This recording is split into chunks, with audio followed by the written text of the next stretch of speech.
komitmen Bapak Presiden untuk meneruskan, mempercepat pembangunan IKN ini untuk targetnya adalah 2028. Sehingga kami punya milestone, punya target di IKN ini internally tahun 2025. Itu saya harus apa? Tahun 2025 saya harus menyiapkan semua kesiapan untuk kepindahan ASN. Bulan Maret ini kami semua dari otorita IKN sudah pindah ke IKN. Oh, tidak ada kantor ini ya? Ini jadi sekretariat penghubung saja karena banyak investor yang pengen yang akan menghubungi kami. Di sini hanya satu. Pertama yang pindah kantor IKN dulu, IKN dulu ya? Ya, saya kira harus karena kami juga susah kalau nggak bergabung. Ada 3 kantor di Jakarta, di Balikpapan, ada di IKN. Ini konsolidasinya sangat susah. Jadi menurut saya harus pindah sana. Sambil melihat ini sudah tinggal penyelesaian detail, jadi saya harus melihat detail betul untuk kesiapan IKN ini. Pak Basuki, ini yang menyebabkan orang ini masih ragu-ragu terhadap IKN. Maaf ini kalau pakai bicara bahasa ragu-ragu, kan tersiar komunikasi simpang siur seolah-olah bahwa pemerintahan yang sekarang ini mengurangi ya budget untuk IKN, kemudian bahkan ada berita dibekukan dan sebagainya. Sebetulnya kebenarannya kayak apa itu, Pak? Saya kira itu sangat tidak betul. Nyatanya kami di otorita ini disiapkan anggarannya. Dan lebih besar dari sebelumnya atau gimana?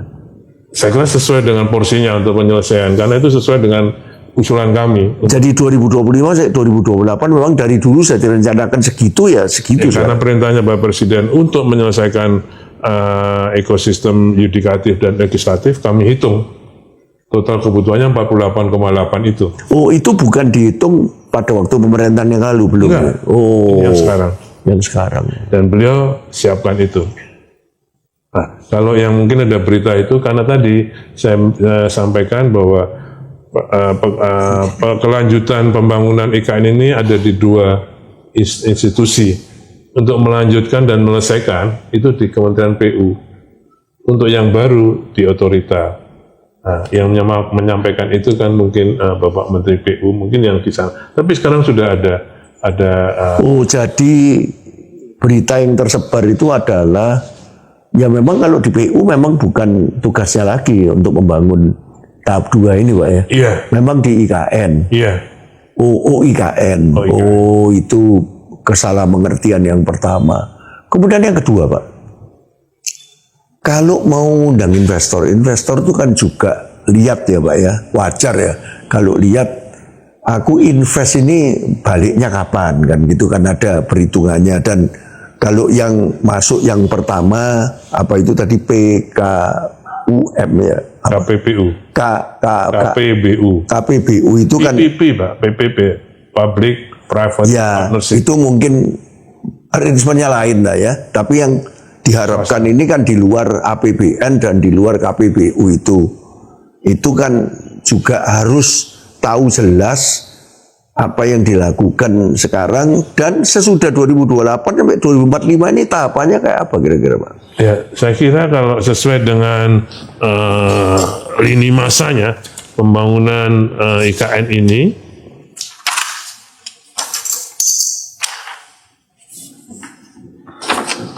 oke, 2022-2024 itu pemindahan tahap awal. Oke.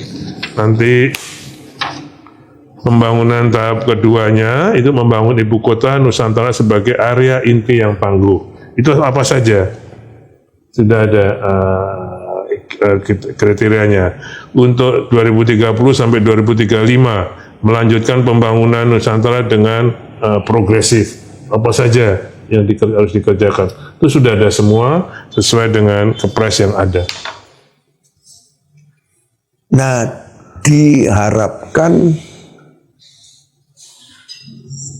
ekonomi di sana itu mulai jalan yang non pemerintah. Ini tentunya kan kalau swasta itu ngelihat yang non pemerintah itu mulai tahun berapa kalau menurut 2028. Pada saat ibu kota menjadi ibu kota politik. Mestinya jalan itu sudah ya. Diharapkan Legislatif sudah di situ, Iya, yudikatif di situ, eksekutif di sana.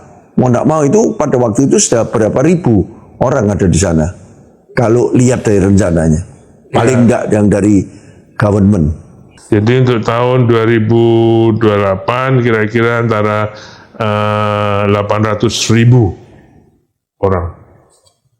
800.000 sebetulnya sudah merupakan kota kecil Pak ya, Oh iya, yang bisa hidup. saya dulu tahun 84 pindah ke Kupang, itu nggak sampai 100.000.